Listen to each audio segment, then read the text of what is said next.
글로벌 비트 시간입니다. 최근 시장의 급격한 변동성 속에서 오늘은 그래도 긍정적인 변동성이었다라고 평가해 볼 만한 시장의 흐름이었습니다. 3대 지수가 하락으로 마감을 했습니다만 점차적으로 낙폭을 회복했다라는 점은 긍정적으로 해석해 볼 만한데요. 하지만 여전히 하락하고 있는 종목들, 하락세를 벗어나지 못하고 있는 종목들이 많이 보여지고 있기 때문에 이 안에서 엔비디아 실적을 어떻게 소화할지, 그리고 앞으로 쏟아지게 될 지표들을 어떻게 소화하는 마음으로 투자자들이 임하게 될지 역시 중요한 시장의 포인트가 되겠습니다. 또 간밤에는 여러 가지 파트너십 이슈도 발표가 있었고요. 또 미 행정부에서도 추가적인 다른 국가와의 우호적인 분위기도 형성되는 모습이었는데 이 안에서 추가적인 투자 포인트들 찾아볼 수 있을지 저희와 함께 고민해 보시죠. 오늘 장중 지수와 종목들의 변동을 확인해 보시면 지금 AI 과열에 대한 걱정도 분명히 있는 가운데서 내일 엔비디아 실적을 계기로 해서 AI주들이 반등할 거다, 강세장이 지속될 거다라는 기대감 역시 공존하고 있는 분위기를 확인할 수가 있었습니다. 시장의 자세한 마감 상황 체크해 보시죠. 3대 지수입니다. 다우지수가 오늘 포인트를 기준으로 490포인트 가까이 낙폭을 확대하면서 46,100포인트 선 초반까지 밀렸고요. S&P 500지수 그래도 장중 저점 대비했을 때에는 많이 낙폭을 줄였습니다. 50포인트가량 후퇴하면서 6,620선, 그리고 나스닥 지수는 22,440선대에 거래를 마쳤습니다.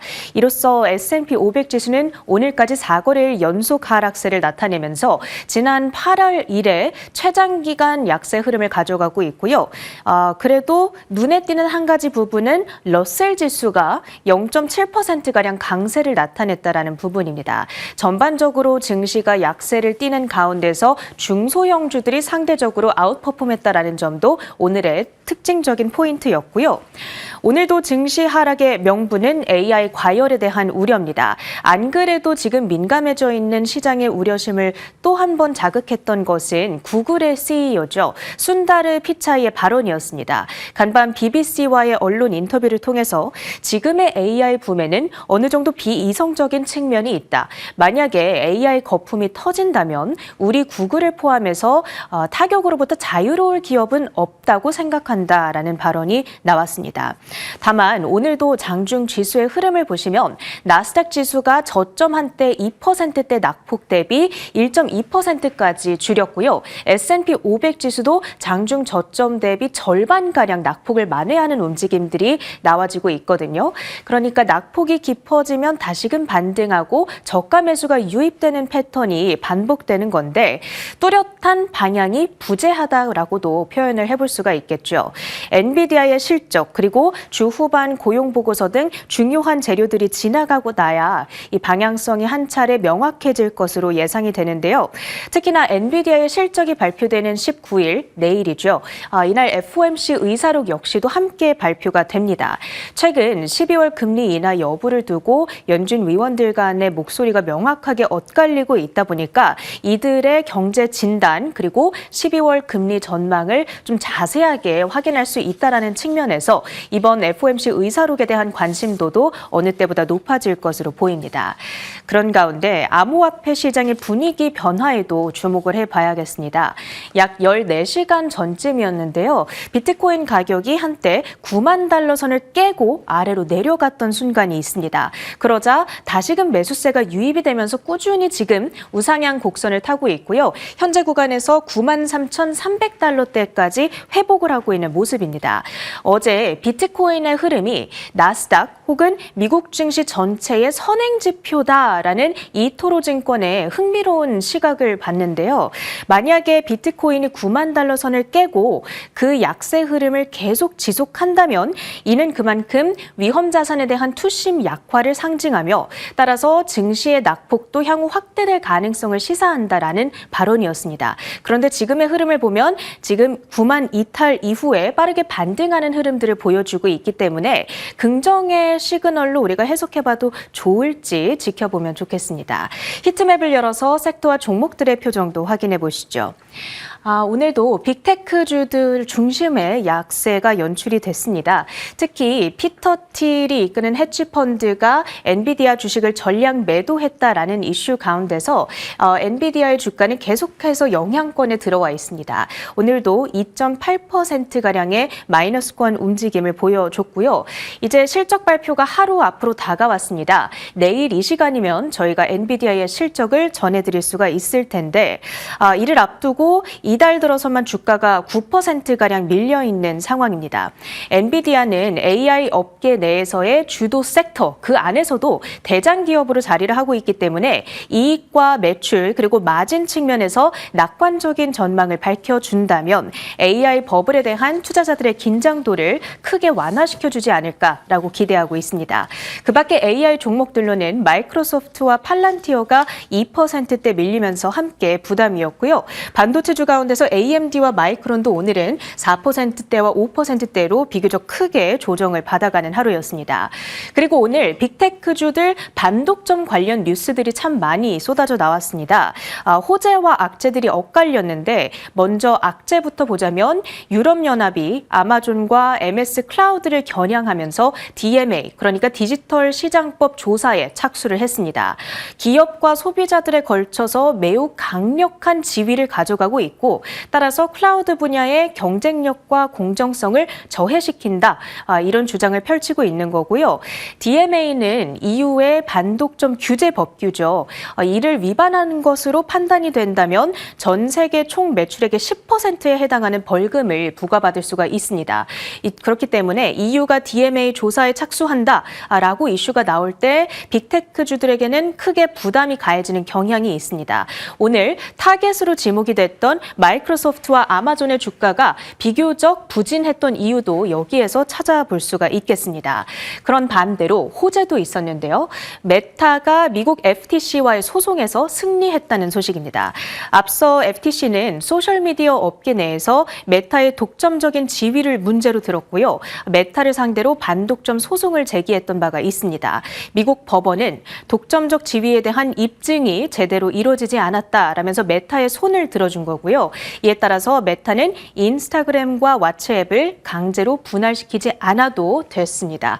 메타의 주가는 0.7%가량 그래도 이 약세장 가운데서 선방하는 모습을 보여줬습니다. 이제 생성형 AI에 대한 툴 경쟁이 가속되고 있습니다. 어제 이 시간에 알리바바가 새로운 앱 퀸을 출시했다라고 말씀을 드렸었는데 간밤에는 구글의 제미나이 3.0이 또다시 업데이트가 됐습니다. 이전에 2.5 혹은 엔스로픽에서 출시한 클로드 소넷 4.5 그리고 오픈 AI 챗 GPT의 신규 버전인 5.1 대비했을 때 모든 벤치마크 테스트에서 압도적인 성능 우위를 보이고 있다. 인상 깊었고요. 특히나 간밤 클라우드 플레이어 사이버 보안 기업이죠. 서비스 장애가 일어나면서 전 세계에서 X 그리고 챗 GPT 서비스 먹통이 발생하는 사태가 일어났었는데 그런 가운데서도 제미나이는 잘 작동이 되더라고요. 최근 정말 많은 전 세계 유저들이 오히려 챗 GPT보다 제미나이를 더 선호하기 시작했다라는 점도 주목해봐야 될 만한 변화의 포인트가 되겠습니다. 오늘 알파벳의 주가는 0.3% 약보합권에서 역시나 선방을 했습니다. 그리고 오늘 실적 발표 이후에 크게 움직였던 종목으로는 미국 안에서 가장 큰 주택 건자재 유통업체입니다. 홈디포가 6%나 밀렸는데 3분기 실적 발표에서 가이던스가 예상보다 부진했다라는 점이 문제였습니다. 일단 매출액은 그래도 2.8% 성장세를 나타냈는데 EPS가 3.74달러로 미스가 났고요. 그리고 2025년도 매출 증가율 전망 3%를 전망하고 있죠. 앞서 제시했던 2.8%보다는 증가한 수준이기는 합니다만 마진율에서 약간 지금 어려움을 겪고 있는 모습을 확인하실 수 있습니다. EPS 증가율 전망치가 기존에는 2% 하락만을 점쳤었는데 이번에 새롭게 제시된 가이던스는 5% 급락세가 되겠죠. 그러다 보니까 오늘 홈디포의 주가가 크게 밀렸고 그리고 대표적인 경쟁사인 로우스 내일 실적 발표가 예정되어 있거든요. 오늘 함께 투심이 악화되면서 2%대 밀린 모습을 확인하고 계십니다. 그리고 방어적 성격을 띠는 일부 섹터로의 자금 순환 혹은 순환매는 지속이 되고 있는 형국입니다. 헬스케어 섹터 내에서 일라이릴리의 주가가 1950년대 상장 이래 계속해서 최고가 지금 경신을 해나가고 있는 양상이고요.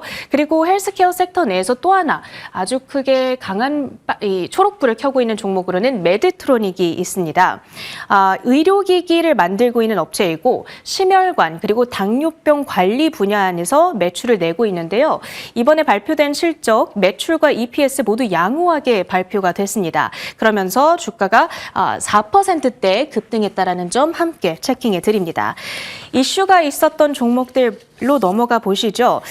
오늘도 AI 업계 안에서 빅딜 소식이 전해졌습니다. 마이크로소프트와 엔비디아가 엔스로픽에 최대 150억 달러, 우리 돈 22조 원을 투자한다라는 소식이고요. 두 회사는 사실 오픈 AI의 양대 후원자이기도 하죠. 이제 엔스로픽과의 협력도 대폭적으로 확대하면서 AI 시장의 경쟁과 재편이 가속되고 있는 모양입니다. 이번 계약에 따라서 엔스로픽은 마이크로소프트로부터 300억 달러 규모의 애저 컴퓨팅 용량을 구매하기로 약속을 했고요. 따라서 클라우드 기업들이 AI 회사에 거금을 투자하고 그 AI 회사들은 같은 클라우드 회사로부터 서비스를 구매하는 일명 순환식 AI 거래의 사례가 또 하나 탄생했다고 볼 수 있겠습니다.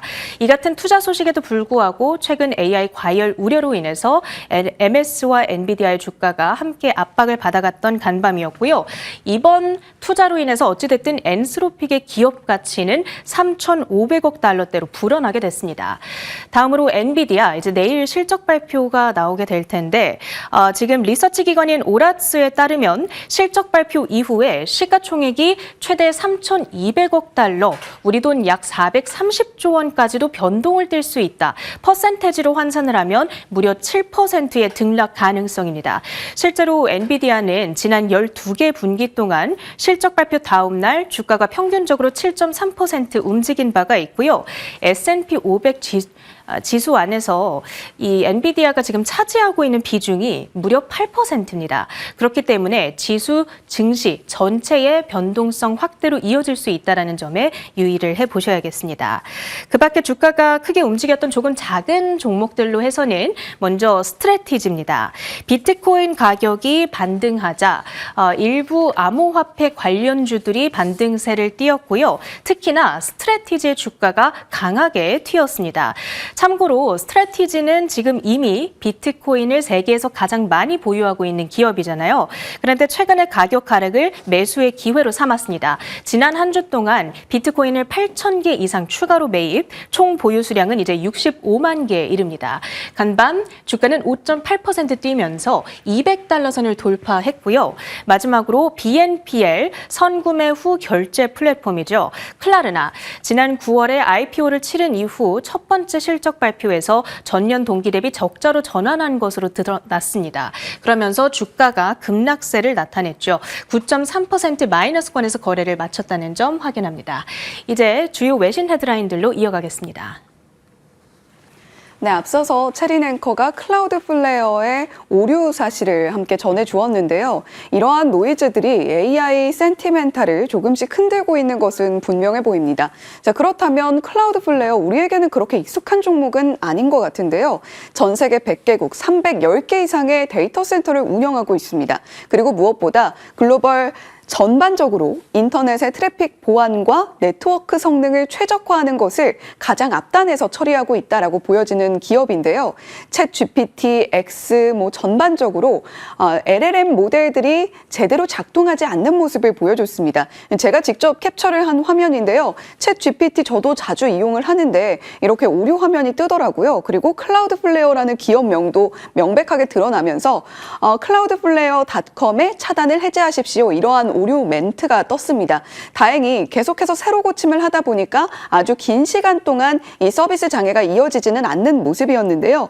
기존의 클라우드, 애저라던가 AWS, 구글 클라우드 서비스 같은 이러한 사업자들만 클라우드를 제공하는 것이 아니었나라는 생각을 하게 됐는데 본사의 큰 서비스 센터라고 생각을 하시면 되겠고요. 클라우드 플레어는 사용자 요청, 로그인이라던가 결제라던가 이렇게 우리가 가장 앞선에서 처리하는 자잘한 기능들을 처리해주는 동네에 있는 서비스 센터다. 이렇게 좀 비유를 해볼 수 있겠습니다. 기타 경쟁사로는 페스틀리, 코어위브, 람다 같은 기업들이 있는데요. 이 소식이 전해지고 나서 전반적으로 주가가 같이 하락하는 모습을 보여줬다라는 점을 함께 참고해 보실 필요가 있겠습니다. 자, 그리고 지금 대규모 경제 데이터들이 계속해서 쏟아지지 않을까라는 우려감이 시장의 센티멘트를 흔들고 있는 또 하나의 중요한 기둥 중에 하나죠.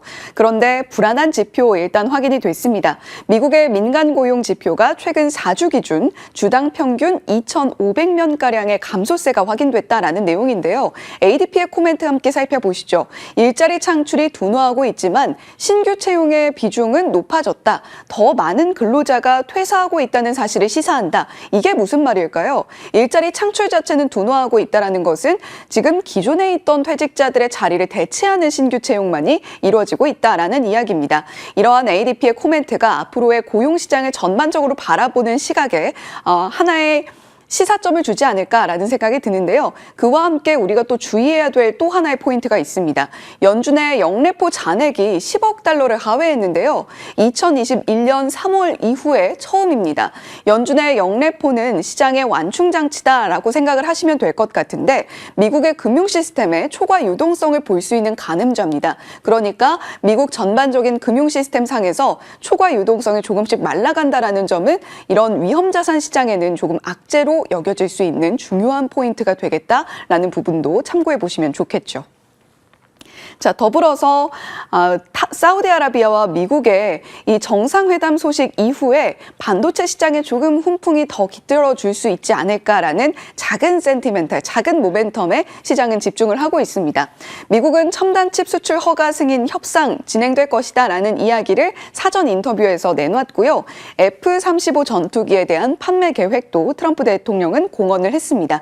계속해서 해외에 나갈 때마다 방산 세일즈 잊지 않고 있는 트럼프 대통령이고요. 사우디의 AI 분야 미국이 전반적으로 관여할 것이다라는 이야기도 전했습니다. 민간 핵 협정 체결 가능성도 함께 언급을 하면서 다양한 섹터가 자극될 수 있는 코멘트들 내놨는데요. 사우디아라비아도 역시 통 큰 결정 또 한 번 내놨습니다. 기존 투자액을 6천억 달러 상당히 큰 규모였는데 이 규모 자체를 1조 달러까지 키울 것이다라는 코멘트 내놨고요. 기술과 AI뿐만이 아니라 여러 가지 자재들 그리고 히토류까지 다양한 분야에서 미국과 함께 기회를 창출할 것이다. 이런 코멘트도 내놨습니다. 더 많은 컴퓨팅 활용도 모색할 것이다라는 이야기를 전했는데요. 지금 AMD라던가 엔비디아, 미국 정부와도 함께 슈퍼컴퓨팅 구축을 나서고 있는 기업들의 경우 사우디아라비아에서 추가적인 기회가 나타날 수 있다는 부분도 참고해 보시면 좋겠습니다. 사우디 국부펀드가 설립한 AI 기업이죠. 휴메인의 첨단 AI 반도체 수출을 처음으로 승인할 방침이다라는 보도 내용도 블룸버그 통신을 통해서 전해졌고요. 2030년까지 사우디아라비아는 최대 40만 개의 AI 칩 도입하는 것을 목표로 한다라는 코멘트도 블룸버그의 기사 내용에서 확인할 수 있었습니다. 사우디아라비아는 단기적으로 약 500억 달러 반도체 부문에 투자를 예고한 상황인데 이 부분은 어쨌거나 아주 긴 호흡은 아니더라도 단기적으로 좀 어려운 상황에 처해 있던 반도체 종목들의 잠깐 숨통을 트일 수 있는 뉴스가 될 수 있겠죠. 다만 여기엔 조건이 붙습니다.